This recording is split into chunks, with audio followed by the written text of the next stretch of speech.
Hello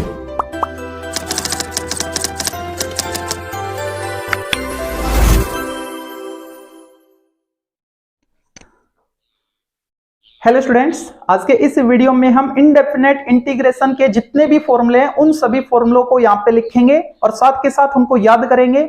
याद करने का सबसे अच्छा तरीका यही कि आप जितने ज्यादा इंटीग्रेशन के क्वेश्चन सोल्व करोगे वो फॉर्मूले आपको उतने ही अच्छे से याद होते चले जाएंगे। और अगर आप चाहते हैं कि हम तो पहले फॉर्मूले याद करना चाहते हैं, तो याद करने के लिए एज ए ट्रिक मैं आपको कुछ हिंट देने वाला हूं। उस हिंट से आप इनको याद रख सकते हैं। यहाँ पे हम 2 लेक्चर करेंगे। ये पहला लेक्चर है। इस लेक्चर में तो हम इंडेफिनेट इंटीग्रल के जितने भी फॉर्मूले हैं उन पे डिस्कशन करेंगे और अगला जो लेक्चर होगा हमारा, उसका लिंक आपको इस वीडियो के डिस्क्रिप्शन में दे दिया जाएगा। जैसे मैं वो वीडियो अपलोड करूंगा तो उसका लिंक यहाँ पे डाल दूंगा। और उस वीडियो में क्या मिलेगा आपको, जितने भी हम फॉर्मूले यहाँ पे पढ़ रहे हैं इन पर बेस्ड जो भी टाइप के जितने भी टाइप के आपके फंक्शंस हैं उनका अगर आप इंटीग्रेशन करना चाहते हैं, अलग अलग टाइप के जो इंटीग्रेशन है उनका फॉर्मेट क्या रहेगा, उनका लॉजिक क्या रहेगा सोल्व करने का। ठीक है, यानी इस वीडियो में तो हम फॉर्मूलों पे डिस्कशन करेंगे और अगले वीडियो में हम टाइप ऑफ इंटीग्रेशन पे डिस्कशन करेंगे लॉजिक के साथ। ठीक है, तो यहां पे हम पढ़ रहे हैं इंटीग्रल्स। ठीक है, इंटीग्रल्स होता क्या है, ये ब्रैकेट में मैंने इसकी शॉर्ट मीनिंग लिखी है, एंटी डेरिवेटिव होता है। जैसे कि एक एग्जांपल की अगर मैं बात करूं, ये हमारा फंक्शन है x raise to power n, इसको x के रेस्पेक्ट में इंटीग्रेट करना है। ठीक है, तो इंटीग्रेशन इसका ये आ रहा है और डेफिनेशन से हमको पता है कि जो इंटीग्रेशन होता है वो एंटी डेरिवेटिव होता है। एंटी डेरिवेटिव होने का मतलब क्या है, ये जो हमारे पास इसका इंटीग्रेशन आया ना, उसको अगर मैं x के रेस्पेक्ट में डिफरेंशिएट करूंगा तो वापस से वही फंक्शन आ जाना चाहिए। ठीक है, तो इस वाले कॉन्सेप्ट को एक बार मैं यहाँ पे एक्सप्लेन कर रहा हूं। उसके बाद 80% जो ऑब्जेक्टिव टाइप के क्वेश्चंस हैं इंटीग्रेशन के, वो इसी कॉन्सेप्ट पर बेस्ड है। आप इजीली सोल्व कर पाओगे। कैसे करोगे वो भी मैं आपको बताऊंगा। तो सबसे पहले मैं इसको क्लियर कर दूं। एंटी डेरिवेटिव होने का मतलब क्या है, ये जो हमारे पास इसका इंटीग्रेशन आ रहा है, इसको जब मैं डिफरेंशिएट करूंगा तो वापस ये आ जाना चाहिए। ठीक है, तो ये 1/n+1 जो है वो तो एज ए कांस्टेंट है, उसको तो मैंने एज इट इज लिखा। और इसको जब मैं x के रिस्पेक्ट में डिफरेंशिएट करूंगा तो एक्सपोनेंट को तो हम कोफिशिएंट में लिखते हैं, आगे लिखते हैं मल्टीप्लाई में। ठीक है, और जो वेरिएबल था उसकी एक्सपोनेंट में से 1 माइनस करते हैं। तो जैसे इसमें से 1 माइनस करोगे तो पावर n बची रहेगी, ये कैंसिल हो गया। हमारे पास क्या है, x raise to power n। और ये जो आर्बिट्रेरी कांस्टेंट था, इसको किसी भी कांस्टेंट को x के रिस्पेक्ट में डिफरेंशिएट करेंगे 0 आएगा। ठीक है, तो उसका तो 0 हो गया। आया क्या हमारे पास, x raise to power n, और वही फंक्शन आ गया ये, है ना। क्यों, क्योंकि एंटी डेरिवेटिव है। ठीक है, अब 80% ऑब्जेक्टिव टाइप के क्वेश्चंस को आप सोल्व कैसे करोगे, तो उसके लिए आपको क्या करना पड़ेगा। जैसे कि मैं इसी क्वेश्चन को लेके चलता हूं। ठीक है, इंडेफिनेट इंटीग्रल की बात कर रहा हूं मैं। ये आपके पास क्वेश्चन है और इसके आंसर में 4 विकल्प, आपके पास 4 ऑप्शन है। ठीक है, और एक ऑप्शन ये भी होगा भाई, जो सही आंसर है वो भी होगा। ठीक है, और 3 गलत होंगे। तो जो आपके पास 4 ऑप्शन है ना, उन चारों को 1 बाय 1 x के रिस्पेक्ट में डिफरेंशिएट करके देख लो। जिसका differentiation x raise to power n आ जाएगा वही हमारा आंसर होगा। अगर आप इंटीग्रेशन में अटकते हैं, दिक्कत होती है, लेंथी पड़ता है, तो सबसे बढ़िया तरीका यही है कि आप जो आपको ऑप्शन रखे ना उनको डिफरेंशिएट कर लो। डिफरेंशिएट करने के बाद जो फंक्शन आपका, मतलब जिस ऑप्शन से आपको ये फंक्शन मिल जाए डिफरेंशिएट करने के बाद, वही आपका आंसर होगा। ठीक है, 80% सोल्व हो जाते हैं। होने को तो लगभग सारे ही हो जाते हैं, लेकिन कुछ क्वेश्चंस में आप इसको थोड़ा सिंपलेस्ट फॉर्म में कन्वर्ट करते हो, फिर जो ऑप्शन है उनको डिफरेंशिएट करते हो, तो इसके सिंपलेस्ट फॉर्म और आपका जो फाइनल रिजल्ट आया उन दोनों को कंपेयर करोगे, दोनों सेम होनी चाहिए। ठीक है, अगर दोनों सेम होते हैं तो जिस ऑप्शन में सेम आए वो आपका ऑप्शन हो जाएगा। ठीक है, मतलब कुछ ऑप्शन में तो आप डिफरेंशिएट करोगे तो डायरेक्ट ये फंक्शन मिलेगा, कुछ में नहीं मिलेगा, तो इसको सिंपलेस्ट फॉर्म में कन्वर्ट करना होता है। ठीक है, तो लॉजिक यहाँ पे क्या यूज करना आपको, अगर इंटीग्रेशन में आप अटकते हो तो जो भी आपके पास ऑप्शन है उनको डिफरेंशिएट कर दो। जिसके भी रेस्पेक्ट में यहाँ पे इंटीग्रेशन किया गया है उसी के रेस्पेक्ट में आप उसको डिफरेंशिएट कर दो। ठीक है, जिस ऑप्शन को डिफरेंशिएट करने पे आपका वही फंक्शन आ रहा है वही आंसर होगा। ठीक है, तो ये तो हमारा पहला फॉर्मूला है। अब दूसरे फॉर्मूले की बात करते हैं, इसको रफ करके। तो सेकंड फंक्शन हम ले लेते हैं 1/x, integration 1/x with respect to x। 1/x किसको डिफरेंशिएट करने पे हमको मिला था, log x को ना। ठीक है, तो यहां पे लिखेंगे हम log x। और ये जो लॉगरिथमिक फंक्शन होता है ना, ये r प्लस के लिए डिफाइन होता है, यानी पॉजिटिव रियल नंबर के लिए, इसलिए यहाँ पे मैंने मोड अप्लाई किया है। ठीक है, अक्सर हम x को लॉग के अंदर जो भी है ना उसको मोड में ही लिखते हैं, ना लिखे तो भी चलेगा। ठीक है, वो ऑलरेडी अंडरस्टूड है कि ये पॉजिटिव फंक्शन है। ठीक है, अगर बाय द वे नेगेटिव भी आ गया तो मोड इसको पॉजिटिव बना देगा।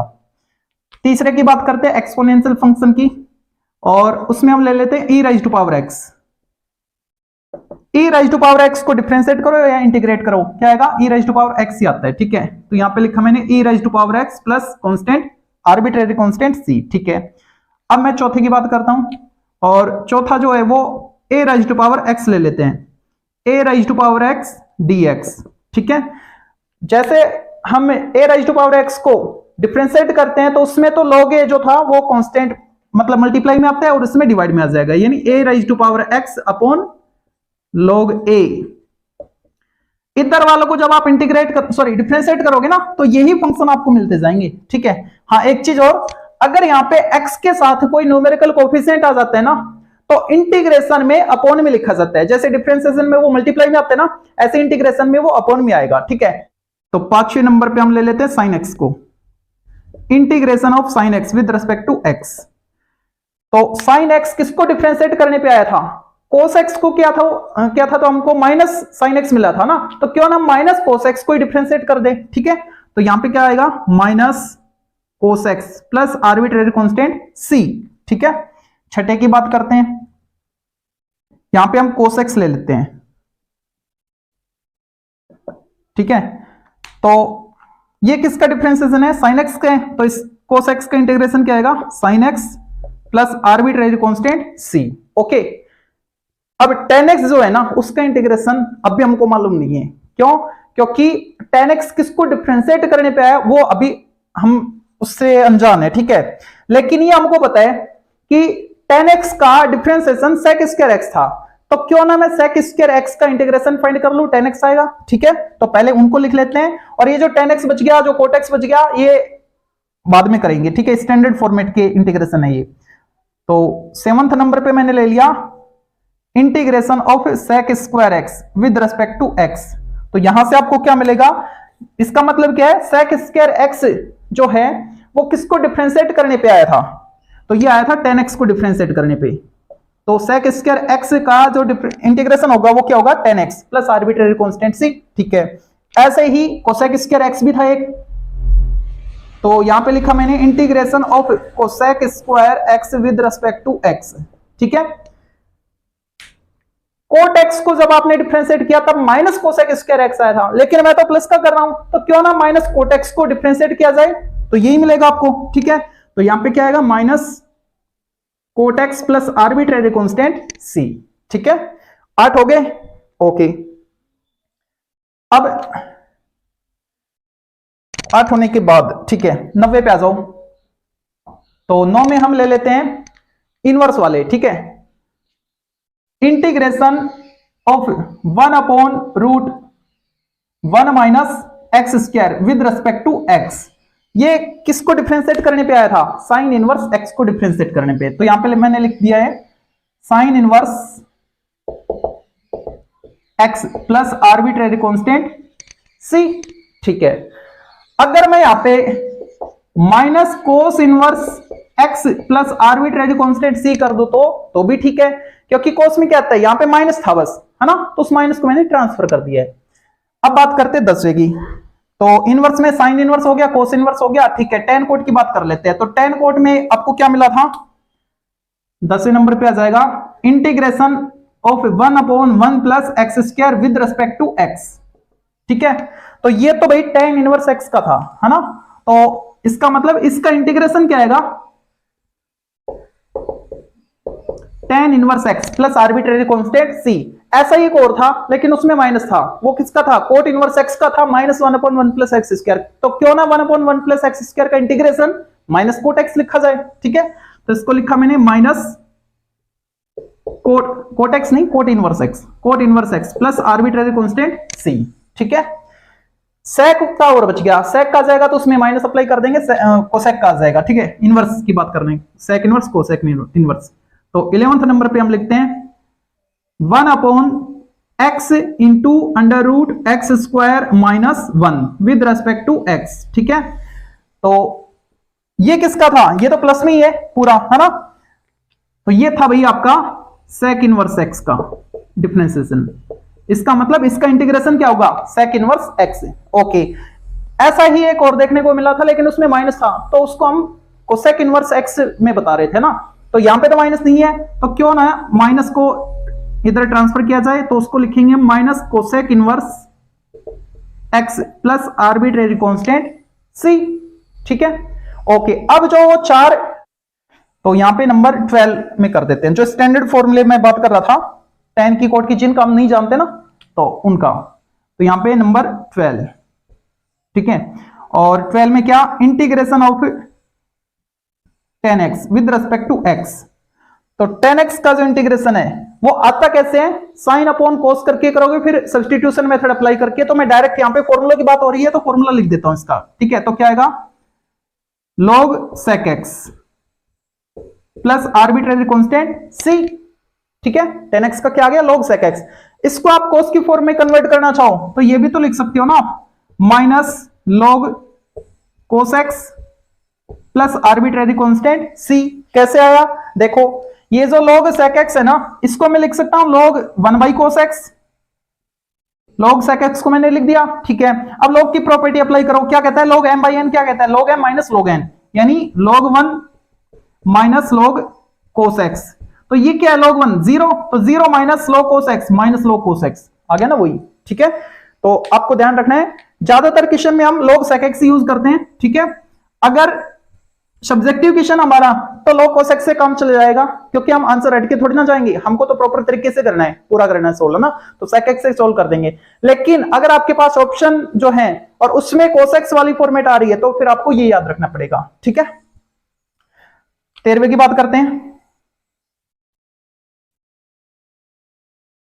cot x dx। cot x के लिए क्या आएगा, log sin x। ठीक है,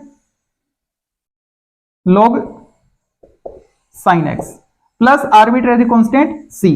अच्छा, इसको क्या लिख सकते हैं, साइन को चेंज कर लो कोसेक में तो माइनस हो जाएगा, यानी minus log cosec x plus arbitrary constant c। ठीक है, अब 14 की बात करते हैं। ये जो चार स्टैंडर्ड है ना, इनको अलग से आप याद कर लेना। ठीक है, हाँ, 14 में क्या आएगा, देखो साइन कोस हो गया, टेन कोट सेक, सेक का नहीं किया ना हमने। ठीक है, integration of sec x dx. तो सेक एक्स का क्या होगा, log sec x plus tan x. तो यहां पे लिखा मैंने log sec x plus tan x plus arbitrary constant c। ठीक है, अगर ऑप्शन में आपके पास सेक एक्स का इंटीग्रेशन जो है ना, वो अगर टेन की फॉर्मेट में आता है तो क्या आएगा, log 10 pi by 4 plus x by 2 plus arbitrary constant c। ठीक है, अब ये कैसे आया, log 10 pi by 4 plus x by 2। तो देखो जब आप इसको साइन कोस में चेंज करोगे तो आपके पास आएगा 1 plus sine x upon cos x. Sine cos में चेंज करोगे, एलसीएम लेके सोल्व करोगे, तो ऊपर आएगा 1 प्लस साइन एक्स और नीचे आएगा कोस एक्स। यहां पे हमको तो टेन की फॉर्मेट में लेके आना है, तो कैसे भी करके ऊपर आपको साइन, नीचे आपको कोस की फॉर्मेट बनानी पड़ेगी। ठीक है, तो ऊपर क्या था, 1 प्लस साइन एक्स, उसकी तो आइडेंटिटी होती नहीं है, तो उस साइन एक्स को कोस में चेंज कर लो। अगर मैं 1 प्लस जो साइन एक्स है, उस साइन एक्स को कोस 90 माइनस एक्स लिखता हूं ना, तो 1 प्लस कोस किस में आएगा, 2 कोस स्क्वायर हाफ एंगल में आएगा। लेकिन मेरे को तो ऊपर साइन चाहिए, क्योंकि 10 बनाना है, तो साइन अपॉन कोस फॉर्मेट होना चाहिए। तो पाई बाई 2 माइनस एक्स ना करके सेकंड क्वाड्रेंट में लेके जाएंगे, सेकंड क्वाड्रेंट में, यानी पाई बाई 2 प्लस एक्स करेंगे। ठीक है, पाई बाई 2 प्लस एक्स करेंगे तो वो जो प्लस कोस था वो माइनस में आ जाएगा, यानी ऊपर आएगा 1 minus cos pi by 2 plus x. ऐसे ही नीचे भी पाई बाई 2 प्लस एक्स करके सोल्व करोगे। ठीक है, नीचे तो भाई साइन है वो तो पॉजिटिव रहेगा, लेकिन ऊपर वाले का साइन चेंज हो जाएगा, मतलब 1 माइनस कोस आ जाएगा आपके पास, 1 minus cos pi by 2 plus x. ठीक है, तो 1 माइनस कोस थीटा जो फॉर्मेट है उससे तो हमको पता है। ठीक है, उससे क्या रिजल्ट मिलेगा, 2 साइन स्क्वायर हाफ एंगल। तो 2 साइन स्क्वायर हाफ एंगल, और नीचे जो है उसको आप लिखोगे 2 sine half angle into cos half angle. ठीक है, साइन 2 थीटा की आइडेंटिटी से हाफ एंगल में कन्वर्ट करके। तो 2 से 2 कटेगा और ऊपर जो था साइन स्क्वायर था, तो नीचे वाला एक साइन कट जाएगा, तो साइन अपॉन कोस बचेगा, हाफ एंगल जो था वो यही था। ठीक है, तो ये आपके पास आंसर आ जाएगा। ओके, डायरेक्ट आप इसको याद रख सकते हो। अगर हम बात करें 15 की, है ना, साइन हो गया, कोस हो गया, टेन, कोट, सेक और कोसेक बच गया।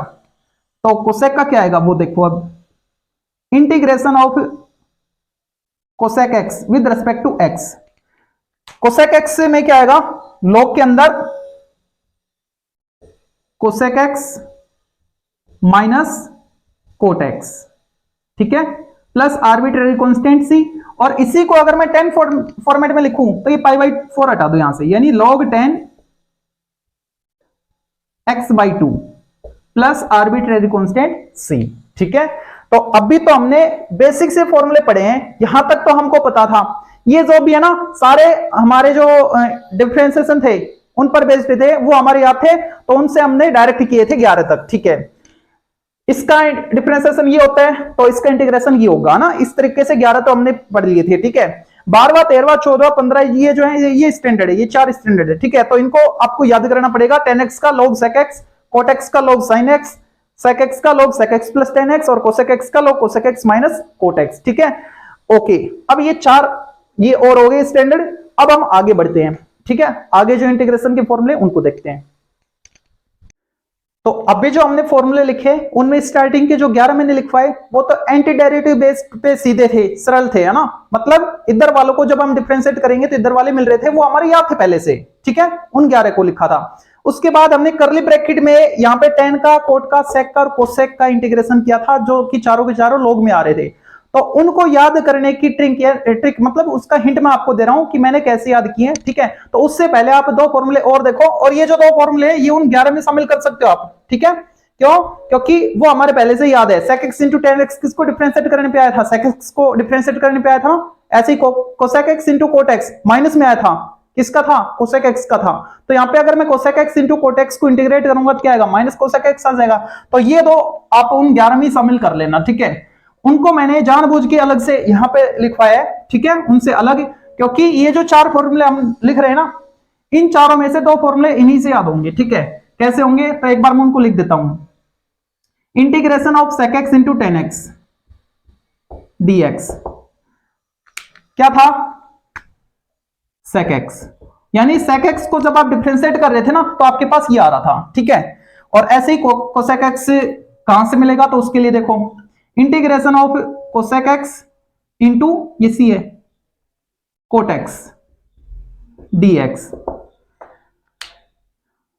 भाई cosec x को डिफरेंशिएट कर रहे थे तो यही आ रहा था, लेकिन माइनस में आ रहा था, तो अब की बार माइनस को इधर भेज दो, यानी इसका सॉल्यूशन क्या आएगा, minus cosec x plus arbitrary constant c, ये आएगा। ठीक है, अब वो जो 4 फॉर्मूले हमने लिखे ना उनको याद कैसे करें, तो ऐसे करली ब्रैकेट में मैंने लिखा था, किस किस का, इंटीग्रेशन ऑफ tan x, ठीक है, integration of cot x, integration of sec x और इंटीग्रेशन ऑफ cosec x। ठीक है, तो ये थे हमारे पास, आवाज कम, ये थे हमारे पास।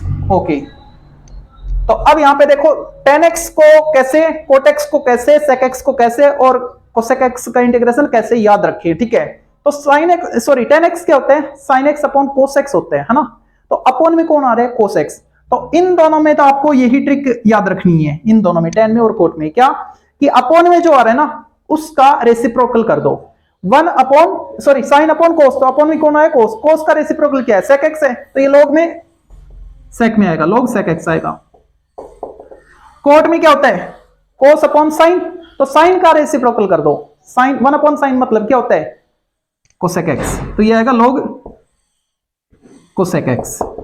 ठीक है, इन दोनों को इस तरीके से याद करना, और इनको याद करने के लिए 2 फॉर्मूले, कैसे, देखो sec x की बात हो रही है, sec x का इंटीग्रेशन हम कराना चाह रहे हैं। ठीक है, ये हमको बताया tan cot sec cosec इनका आएगा तो log में। ठीक है, तो और कुछ नहीं करना, छोटा दिखे, है ना, छोटा दिखे मतलब sec छोटा है स्प्लिंग में, तो इसको तो आप इन दोनों को प्लस करके लिख दो sec वाले की, यानी sec x plus tan x, और बड़ी स्प्लिंग दिखे तो उसमें आप माइनस करके लिख दो, और माइनस यानी डिफरेंस, डिफरेंस कैसे करते हैं, बड़े में से छोटे को, या फिर वैसे भी देख लो ये लोग है ना, ये तो पॉजिटिव होता है, तो पॉजिटिव कब आएगा जब बड़े में से छोटे को माइनस करेंगे, तो बड़ी स्प्लिंग माइनस छोटा, ठीक है, यानी cosec minus cot, cosec x minus cot x plus arbitrary constant सी।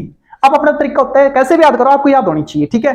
तो इन चारों की हल्की सी हिंट मैंने आपको दे दी याद करने की। ओके, अब हम बात करते हैं इनकी, है ना। तो ये जो फंक्शन हमारे पास, इनका इंटीग्रेशन क्या होगा।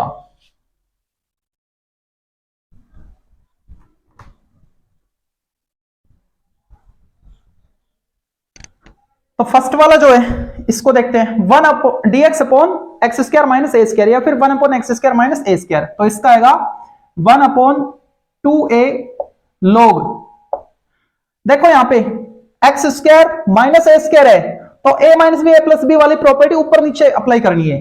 पहले माइनस है तो ऊपर आएगा एक्स माइनस ए, और फिर नीचे इसका सेकंड फैक्टर एक्स प्लस ए प्लस आर्बिट्रेरी कांस्टेंट सी, ठीक है। लेकिन यहां पे उल्टा आ गया, ए स्क्वायर माइनस एक्स स्क्वायर हो गया, तो ये कह रहा है मैं प्रॉपर्टी तो यूज करूंगा।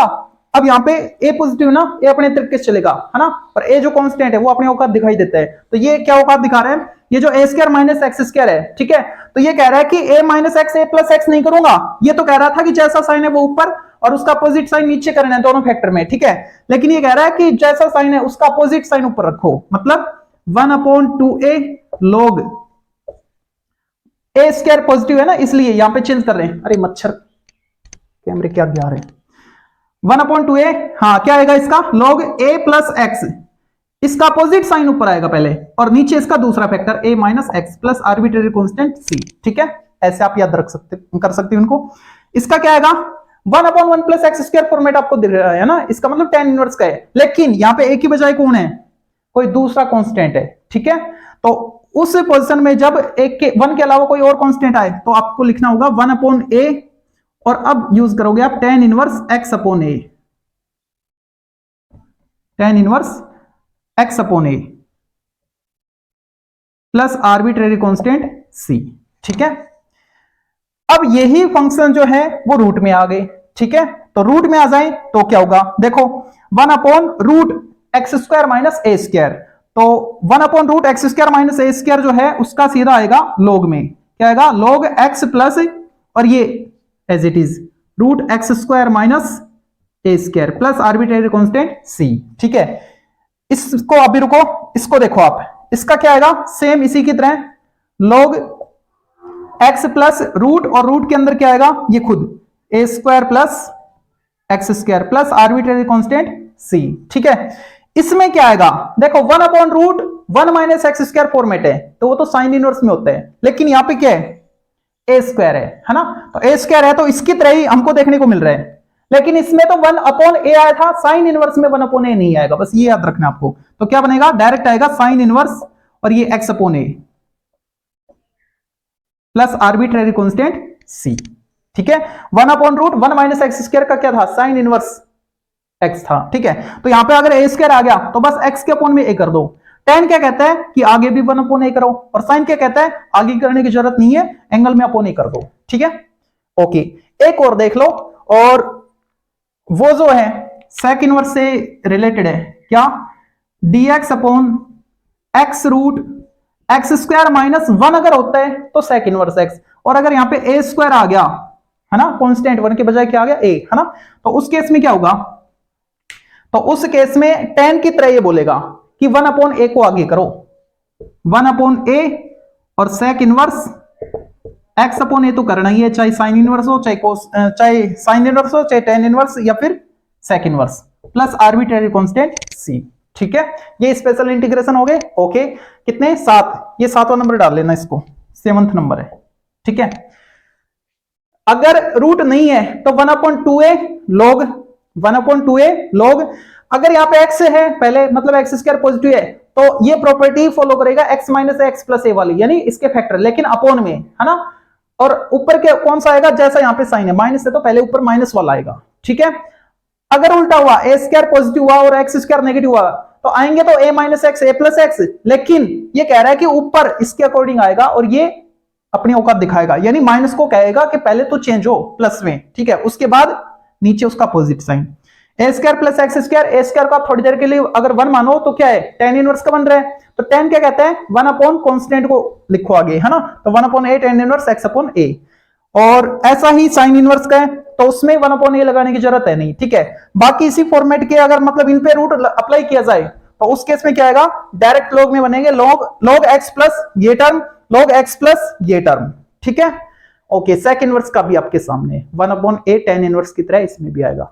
अब कुछ फॉर्मूले और बच गए, उनको और देखते हैं।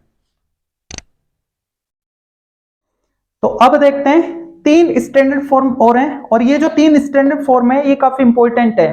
इन पर बेस्ड इंटीग्रेशन में क्वेश्चन अक्सर बनता रहता है, आया था, आया है और आता रहेगा, ठीक है। काफी ये जो 3 है काफी इंपॉर्टेंट है, ठीक है।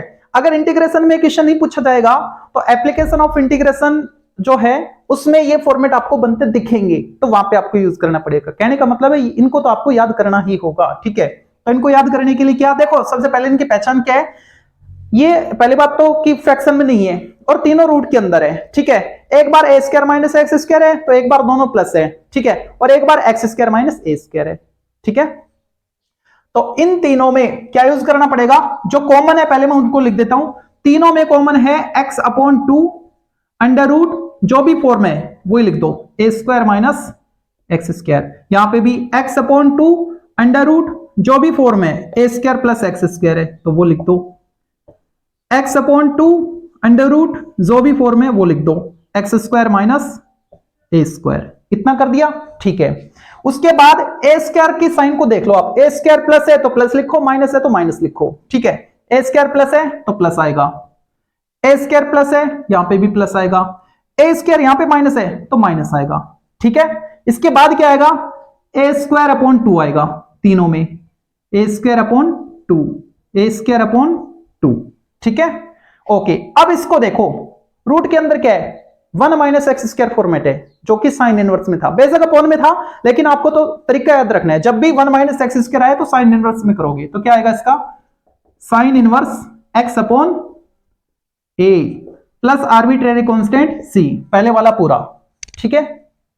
इसमें आ जाओ, तो इसमें क्या करोगे, log, भाई 1 अपॉन रूट ऐसे करके आया था ना, तो उसमें हमने क्या लिखा था, डायरेक्ट log x प्लस ये फॉर्मेट है ना, तो यहां पे वही करेंगे, log x प्लस यही format under root a square plus x square plus arbitrary constant सी, ठीक है। यहां पे x square minus a square हो चाहे x square plus a square हो, दोनों लॉग में आएंगे, ठीक है। तो यहां पे लिखोगे इनटू log x प्लस ये जो भी फॉर्मेट है, कौन सा है, x square minus a square वाला, प्लस आर्बिट्रेरी कांस्टेंट सी, प्लस आर्बिट्रेरी कांस्टेंट सी। ओके, ये 3 फॉर्मूले हो गए। अच्छा, अब कोई नए फॉर्मूले तो नहीं है, ठीक है। यहां पे मैं 2 कॉन्सेप्ट और बता रहा हूं, कॉन्सेप्ट ये फॉर्मूले नहीं है, वैसे तो इनको अगले वीडियो में शामिल करना चाहिए, लेकिन आप इनको एज ए फॉर्मूला याद कर सकते हो, ठीक है। और वो क्या क्या है तो उनको मैं लिख देता हूं। एक तो है आपके पास, स्टार लगा के लिख लो इनको, ठीक है, नंबरिंग मत करो, integration e raise to power x into f x plus f dash x dx, एक तो ये, तो इसका क्या आएगा, इसका आएगा e raise to power x into f x plus arbitrary constant c, ठीक है। e raise to power x के साथ कोई फंक्शन और उसका डेरिवेटिव दोनों प्लस में हो तो e raise to power x के साथ वो फंक्शन मल्टीप्लाई करेंगे, ठीक है। अच्छा, दूसरा जो है वो ये वाला है, इंटीग्रेशन बाय पार्ट्स, ठीक है, जिसमें हम आइलेट यूज करते हैं। आइलेट का मीनिंग क्या है, देखो ILATE, तो यहां पे आई का मतलब क्या है, इनवर्स जो फंक्शन है वो, L से लॉगरिथमिक फंक्शन, A से एल्जेब्रिक, ठीक है, T से ट्रिगोनोमेट्रिक और E से एक्सपोनेंशियल, जैसे e की पावर x, a की पावर x, ठीक है। तो यहां पे आपको आइलेट यूज करते हुए जो फंक्शन पहले आ रहा है ना उसको u, और जो बाद में आ रहा है आइलेट में उसको v मानना है, ठीक है। और इसको सोल्व करने का जो फॉर्मूला है वो क्या है, जिसको आपने u मान रखा है उसको तो एज इट इज रखो, इनटू कर दो v का इंटीग्रेशन, ठीक है, फिर माइनस साइन अप्लाई करोगे, फिर इंटीग्रेशन, और यहां पे आपको लिखना है जो आपने बार छोड़ रखे ना उसको डिफरेंशिएट कर दो, यानी du बाई dx, और उसके साथ मल्टीप्लाई कर दो। क्या, किसको मल्टीप्लाई करना है? Integration of v with respect to x whole over dx। ठीक है, ये जो भी आएगा पूरा सॉल्व होने के बाद उसको इंटीग्रेट करना है x के रेस्पेक्ट में लास्ट में। ठीक है, तो ये थे आपके इंपॉर्टेंट फॉर्मूले जो मैंने आपको करवा दिए। अब अगला जो वीडियो आएगा उसमें जो अलग अलग फॉर्म है इंटीग्रेशन की, उनमें अलग फॉर्म में कोई भी फंक्शन किस फॉर्मेट का है तो उस फॉर्मेट को सोल्व करने के लिए कैसे इंटीग्रेशन किया जाएगा, तो ये हम अगले वीडियो में सीखेंगे।